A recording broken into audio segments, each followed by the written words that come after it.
नमस्कार, बहुत बहुत स्वागत है आप सभी का आज की प्रैक्टिस क्लास में। यह निबंध पर तीसरी वीडियो है। आज का पहला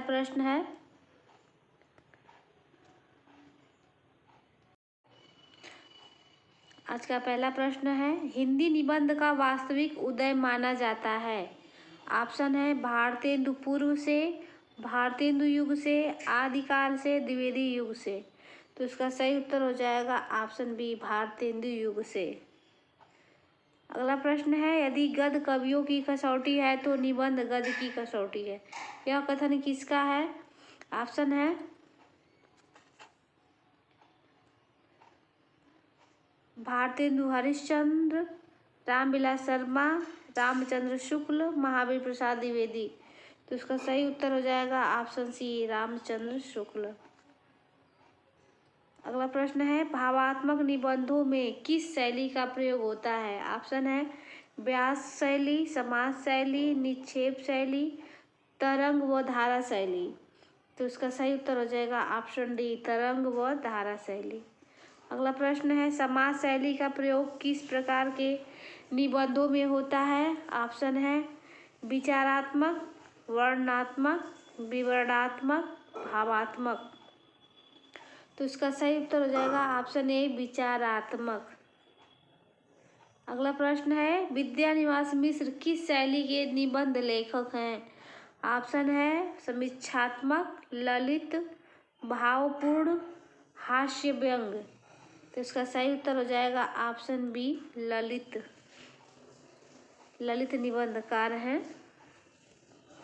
अगला प्रश्न है, किस प्रकार के निबंधों को गद्य काव्य कहा जाता है? ऑप्शन है वर्णनात्मक, हास्य व्यंग्यात्मक, भावात्मक, विचारात्मक। तो इसका सही उत्तर हो जाएगा ऑप्शन सी, भावात्मक। अगला प्रश्न है, कथात्मक निबंध किस युग में अधिक लिखे गए हैं? ऑप्शन है भारतेंदु युग, द्विवेदी युग, शुक्ल युग, शुक्लोत्तर युग। तो इसका सही उत्तर हो जाएगा ऑप्शन ए, भारतेंदु युग।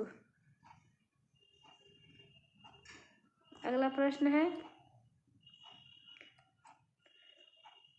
निबंध का अर्थ है, निबंध का अर्थ बताना है। ऑप्शन है स्वच्छंद विचारों की गद्य रचना, निजीपन की छाप लिए किसी विषय पर सीमित आकार की गद्य रचना, छंद बंधन से रहित गद्य रचना, पांडित्यपूर्ण गद्य रचना। तो इसका सही उत्तर हो जाएगा ऑप्शन बी। ऑप्शन बी इसका सही उत्तर हो जाएगा, निजीपन की छाप लिए किसी विषय पर सीमित आकार की गद्य रचना। अगला प्रश्न है, निम्नलिखित में निबंध का कौन सा तत्व नहीं है? ऑप्शन है सीमित आकार, निजीपन की छाप, प्रभावपूर्ण अभिव्यक्ति, लोक कल्याण का प्रयोजन। तो इसका सही उत्तर हो जाएगा ऑप्शन डी, लोक कल्याण का प्रयोजन। अगला प्रश्न है, इनमें से निबंध का कौन सा भेद स्वतंत्र विधा के रूप में मान्य हो गया? ऑप्शन है कथात्मक निबंध, समीक्षा निबंध, हास्य व्यंग्यात्मक निबंध, भावात्मक निबंध। तो इसका सही उत्तर हो जाएगा ऑप्शन सी, हास्य व्यंग निबंध। अगला प्रश्न है, इनमें से कौन भारतेंदु युग के निबंधकार हैं? ऑप्शन है बालकृष्ण भट्ट, प्रताप नारायण मिश्र, बद्री नारायण चौधरी, उपर्युक्त सभी। तो इसका सही उत्तर हो जाएगा ऑप्शन डी, उपर्युक्त सभी। अगला प्रश्न है, इनमें से कौन सी विशेषता भारतेंदु युग के निबंधों में नहीं है? ऑप्शन है गंभीर निबंध शैली, मुहावरेदार अनगढ़ भाषा,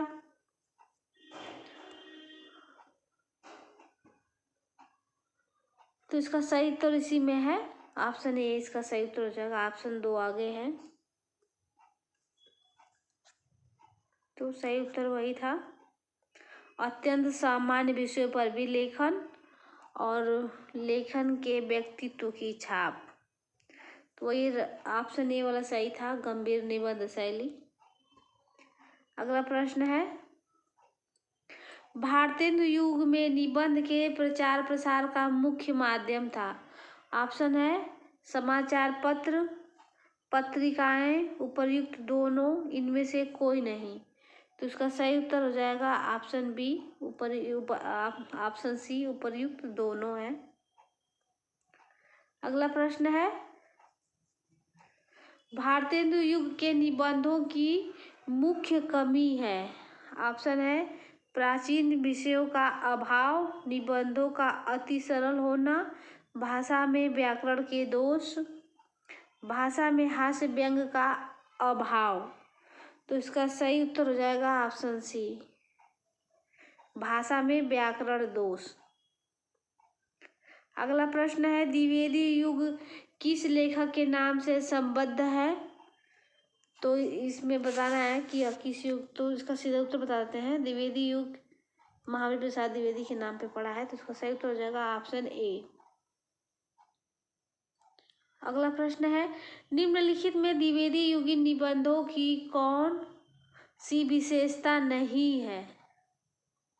ऑप्शन है भाषा का व्याकरण सम्मत होना, विषयों में पर्याप्त विविधता, विदेशी भाषा के निबंधों के हिंदी अनुवाद, बौद्धिकता के प्रभाव से मुक्त सहजता व सरलता। विशेषता नहीं बताना है, तो उसका सही उत्तर हो जाएगा ऑप्शन डी।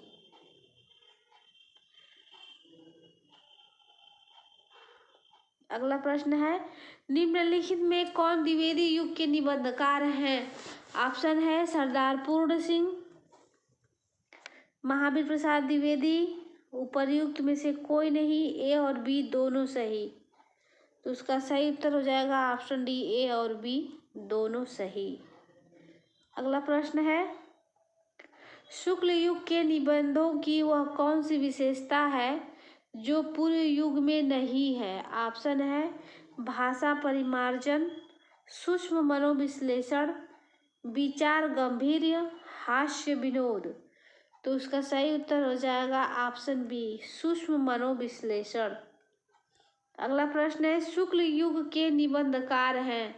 ऑप्शन है श्याम सुंदर दास, पद्मलाल पुन्नालाल बख्शी, सरदार पूर्ण सिंह, उपर्युक्त सभी। तो इसका सही उत्तर हो जाएगा ऑप्शन डी, उपर्युक्त सभी लोग हैं।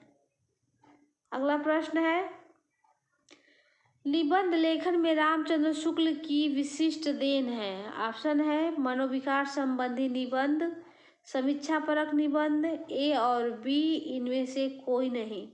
तो उसका सही उत्तर हो जाएगा ऑप्शन सी, ए और बी दोनों। अगला प्रश्न है, निम्नलिखित में कौन ललित निबंधकार नहीं है। ऑप्शन है हजारी प्रसाद द्विवेदी, विवेकी राय, विद्यानिवास मिश्र, इनमें से कोई नहीं।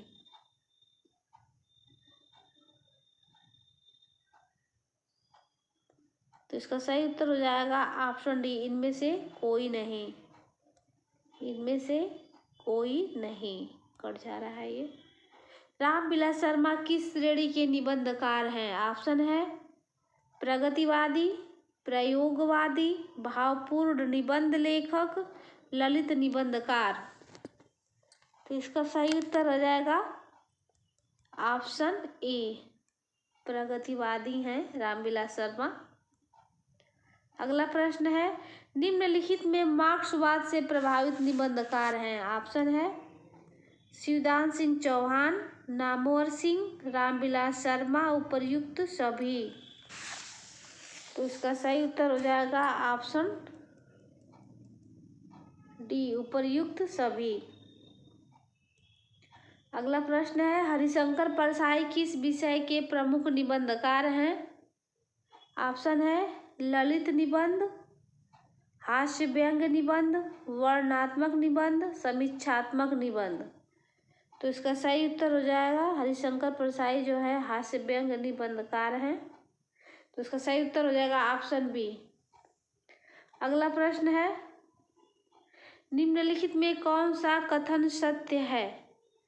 ऑप्शन है भारतेंदु युगीन निबंध गंभीर प्रधान है, महावीर प्रसाद द्विवेदी की निबंध शैली सहज सरल है। डॉक्टर नगेंद्र ललित निबंधकार हैं। रविंद्रनाथ त्यागी हास्य व्यंग निबंधकार हैं। तो इसका सही उत्तर हो जाएगा ऑप्शन डी। अगला प्रश्न है, द्विवेदी युग में भावपूर्ण निबंधों के प्रमुख निबंधकार हैं। तो ऑप्शन है अयोध्या सिंह उपाध्याय हरिऔध, नंद दुलारे वाजपेयी, सरदार पूर्ण सिंह, अंबिका प्रसाद व्यास। तो इसका सही उत्तर हो जाएगा ऑप्शन सी, नंद दुलारे वाजपेयी। अगला प्रश्न है, मनोविकार संबंधी निबंध रचना में कौन सा निबंधकार अद्वितीय है। ऑप्शन है सरदार पूर्ण सिंह, आचार्य रामचंद्र शुक्ल, हजारी प्रसाद द्विवेदी, राम वृक्ष बेनीपुरी। तो इसका सही उत्तर हो जाएगा ऑप्शन बी, आचार्य रामचंद्र शुक्ल। अगला प्रश्न है, मजदूरी और प्रेम किस कोटि का निबंध है। ऑप्शन है भावपूर्ण, विचारात्मक, ललित, विश्लेषणात्मक। तो इसका सही उत्तर हो जाएगा ऑप्शन ए, भावपूर्ण। अगला प्रश्न है, व्यास शैली किस प्रकार के निबंधों के लिए उपयुक्त है। ऑप्शन है विचारात्मक, वर्णनात्मक, विवरणात्मक, भावात्मक। तो इसका सही उत्तर हो जाएगा ऑप्शन बी।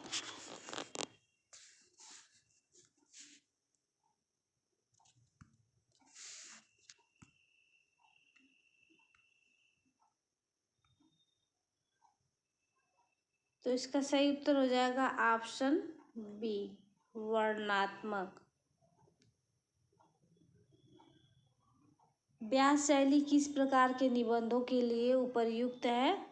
तो इसका सही उत्तर हो जाएगा ऑप्शन बी, वर्णनात्मक। आज के लिए बस इतना ही, मिलते हैं नेक्स्ट वीडियो में, तब तक के लिए धन्यवाद।